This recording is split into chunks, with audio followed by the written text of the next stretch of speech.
Ladies and gentlemen, welcome back to the Players Zone YouTube channel. And Arsenal have done it just. They've beaten Brentford 2-1 last night, thanks to Kai Havertz, a late goal from Kai Havertz. You would have thought you'd be saying that at the start of the season.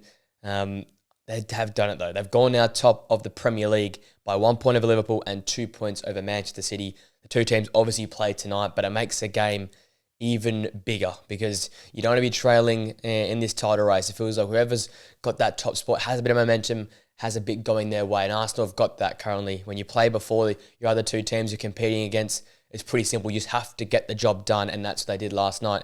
It was a great first half performance from Arsenal. They passed the ball around well. They had a great pace in their game. It looked like the last few weeks of Arsenal, but Brentford kept hanging on, and I think that's the key for Arsenal towards the end of the season. I've touched on it in the podcast. I believe that if Arsenal are going to win the Premier League this season, they're going to have to keep going that high-scoring style of football, because I feel like when it gets nice and nitty-gritty, when it's against a Brentford or a Wolves to come, all these teams that can make it compact and make it hard to beat, that's when the emotion of Arsenal boils over. And I'll touch on the emotion a bit towards the end of this video here, but I think that works against them. So I think when it's easy, when it's goals, even goals at both ends in many regards, when the game's opened up, I think Arsenal are fine. It's when it gets nice, compact, slow, when you have to take your chances, that's when I worry for Arsenal and their title chances. Before I get into that though, let's jump into the game.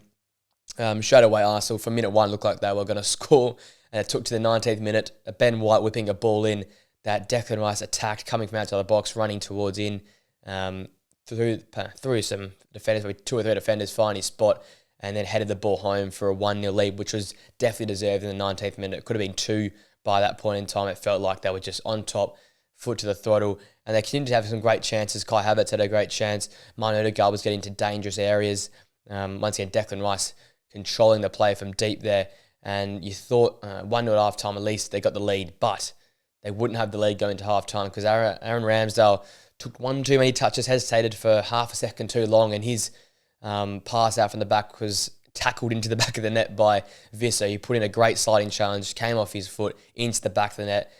A effort-based goal for Brentford, who worked hard. They weren't the better team, but they kept working, they kept in their structure, and they got a reward for that. And I know a lot of slack's been chucked on to Ramsdale, but that's what happens when a keeper doesn't play for 5 or 6 months consistently. He's been in sporadic spots at best, the odd cup competition, and the mistakes are coming into his game, obviously, because he doesn't see much of game time football. And when you're asking goalkeepers to play at the back and act like they've been there for the last 5 or 6 months consistently, that's what's going to happen. He's human after all, and I think the hate that would have been thrown into him if they'd drawn or lost that game, hypothetically, would be too harsh. You'd have to go back onto the manager in my eyes, because you got to keep him fit some way, play him a bit more frequently.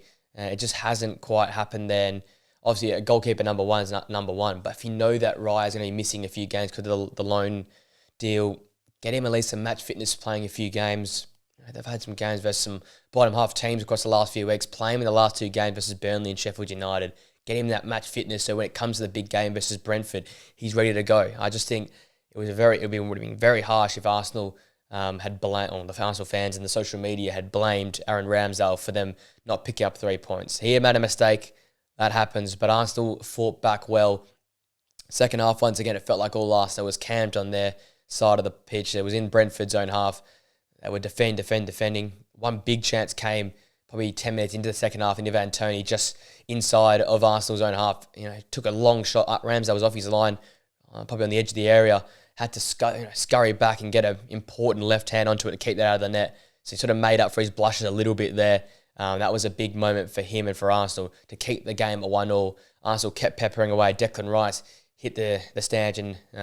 He was aiming for the top right-hand corner there, but hit the crossbar and the upright where it met. A few massive saves, a clearance on the line by Vitaly Janelt as well. But then finally, come the 86th minute, Odegaard reversed the ball out to Ben White. He'd cross the ball into the area, and Kai Havertz would come through with a handy header to win the game for Arsenal, 2-1. People questioning whether should have still been on the pinch. I know after the game, Vitaly Janelt said he was on a yellow and he made that simulation type dive. Should he have been sent off?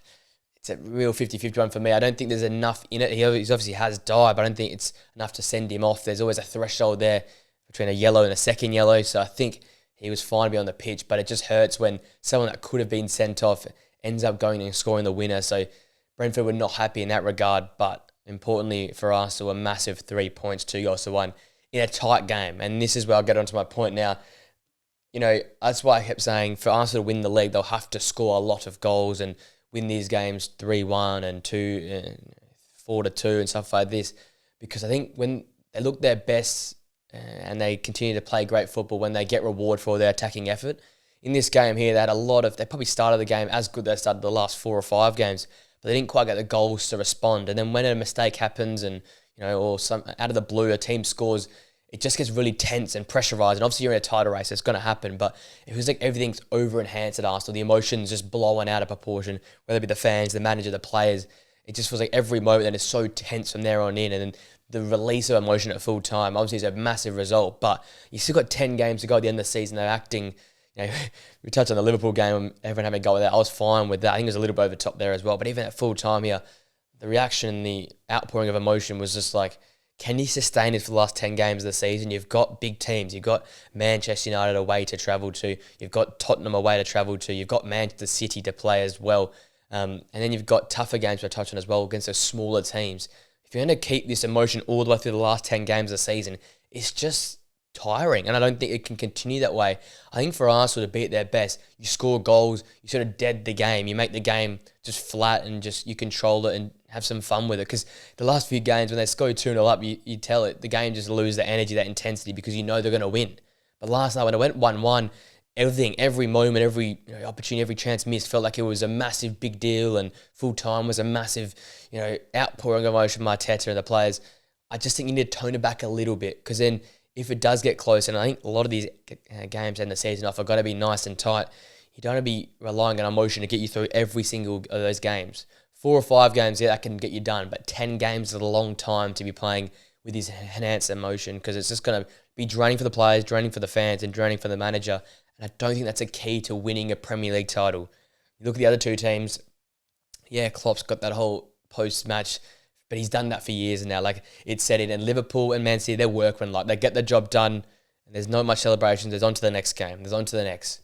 Liverpool, they're trying to win it all this year. Man City, you know what they're like. They go and try and win every single game they can. And it's not a big deal at full time. Pep might have a bit of emotion with the goal, but after that, it's, job done, on to the next. Look at the Manchester derby. Once that second goal went in, there was a bit of celebration there. After that, the third goal went in. You kept going. You kept your head down. For a team like Arsenal, who have been there last season, and you saw what happened, I understand the emotion, but I think treat it like any other game. Just tick it off. And all of a sudden, if you're not spending energy and over-enhancing emotion, every win just becomes a tick in the box. And then eventually, when it gets those last 2 to 3 games or 4 games of the season, when you're still in that title race, then you can go and play with a lot of emotion, play with that intensity, and have that enhanced environment. But I think for 10 games to do that, it's going to ask a lot of the players. But fair play. If they can do it, all respect to them. But I still reckon they're in their little own category with Man City and Liverpool. I still give them the props. I think they've still been there and done it. They've still got the experienced players, and they've got the mentality and the coaches to continue to keep that going. Big mentality thing. Last year, this game, though, I guess for Arsenal was a tick in their box, because these sort of games last year would be the ones that drop points, either a draw or a loss. So it's a small step in the right direction, but can they sustain these type of things? Because if they aren't beating teams 3 goals, 4 goals to nil, or 3-1, and games get tight, do they continue to get over the line? I don't know. It took them to the 86th minute. It took them to a great Havertz effort to get it done. Just touching on Havertz before we finish up in this episode here. 4 goals and 2 assists in his last 4 Premier League games. He is going to become massive for their run-in to the end of the season. Obviously a Champions League winner. He won the game for Chelsea in that game there. I think he's a massive, big-time player. His performances in the last 12 months prior to the last 2 months, if you know what that means, I guess 14 months ago, had been poor. But he's found his spot in this team now, almost in that high 10, false 9 position. I still reckon he's their best option down the middle at the moment for Arsenal. And with the delivery he gets into the area, you saw he had that dink chance early in the first half, then the header. He's going to get opportunities. He needs to put a few away. And I feel like the confidence is there for him now. He's looking like himself. He's playing happy. He's constantly involved in the play. He's not going missing for large periods of the game. It's a very good sign for Arsenal. I think fair play to Mikel Arteta. He stuck by him the whole season. He's found a way to shoehorn him into that team at the start. He's moved him around. He's found his spot.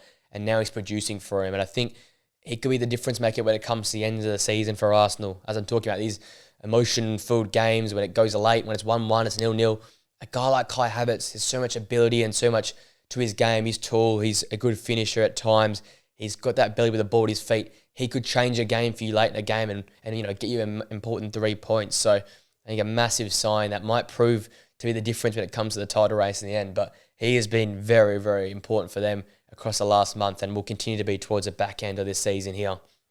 With that being said, ladies and gents, it brings it to an end. But I just want to touch on a few games that come. Obviously, tonight's game's massive. Liverpool versus Man City. That will decide if they both draw, then the title sits at the ladder sits as it is. But if Man City win, they obviously leapfrog Liverpool and Arsenal. Liverpool win, they go above Arsenal. But the important thing for Arsenal was winning the day before. So now they're in the box. They can sit there and they can relax and allow those two teams to go at it. But I think even more important for Arsenal is big games ahead.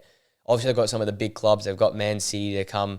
They've got Tottenham. They've got Manchester United as well. But they've got tough games. Like I think Wolves away will be, Bournemouth at home, Everton at home. Teams that are not going to be so progressive in the front foot like the big clubs are. That will be like Brentford. It will be tight in defence, try and counter-attack at times. Will catch you in the break. Will pounce on any mistake you make. And these are games I'm worried about for Arsenal. If they can get those games ticked off, I believe in them. But is this time last year, these sort of teams, Everton's, the Wolves, the Bournemouths, is where they would slip up. They wouldn't be able to, impart or impose their will on the game. You looked, that midpoint of the season had a few difficult results. It was them playing great football but slow, and every team slowing them down, not allowing them to play with pace in the final third and break them apart. If you be compact, you play in banks of four almost, and you make Arsenal pass laterally sideways outside the area, that's when you can slow them down. You can see their team start to fall apart a little bit. Obviously, like Bukayo Saka, Odegaard and Rice can obviously break through those lines, but if they're not 100% at it, sometimes Arsenal can fall apart. So those are the games I'm highlighting towards the end of the season for Arsenal, not the Man City game, not the United, not the Tottenham game. I'm highlighting that game because that will be a proof if Arsenal have got what it takes to win this Premier League title, to beat those smaller teams that try and make it difficult for you, like a Brentford. That was a tick in my box last night, the way they got that result done. But can they do that throughout the whole last 10 games of the season? Can they continue to play with this energy and this emotion all the way through? Because I don't think it's quite sustainable. Let me know what you think, though, in the comment section down below. Obviously, a massive win for Arsenal. They go top of the Premier League with the big two to play tonight. If you enjoyed this video, please like, comment, subscribe. Press the post notification bell to stay informed when I upload. Obviously, a massive week of football action. We'll be back for the podcast on Monday to wrap things up, all Premier League. And we'll be back on Thursday morning to wrap up all the other big 5 leagues in the world, as well as the championship action as well. I hope you have a great rest of your day, guys. Enjoy the football action from the weekend, and I'll see you guys for a video very, very soon. Till then, guys, see you later.